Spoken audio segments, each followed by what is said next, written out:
Un esodo da 200 tonnellate di vongole di mare.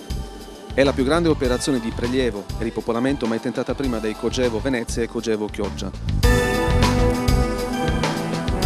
Un'attività emergenziale di prelievo, spostamento e reimmersione di circa 6.000 ceste di vongole in aree interessate da tempo da una marea di prodotto di cui ancora non sono state spiegate le cause dal punto di vista scientifico.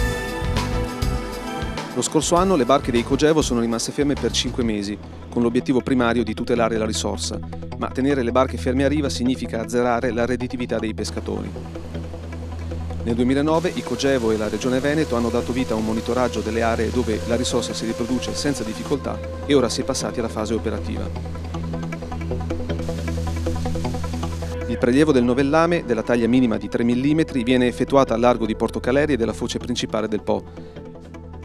Caricate su una cella frigo, le vongole vengono poi reimmerse tra le acque di Bibione, Valle Vecchia, Eraclea, Jesolo, Cavallino e Pira per un totale di circa 200 tonnellate.